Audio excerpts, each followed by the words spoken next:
So we're coming into a problem getting my camper back down here and hooked up.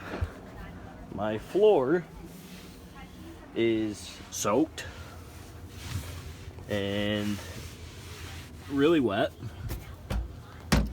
and it's on both sides, and we're having a burning smell, and I'm not sure where it's coming from, but we're trying to trace it out, and we think it's in this area. It's either coming from, doubt it's coming from the ductwork. We tore this apart. We could smell it in here, but as you can see,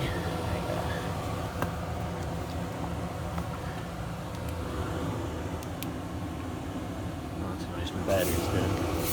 Let me see your flashlight. I don't think you can do camera and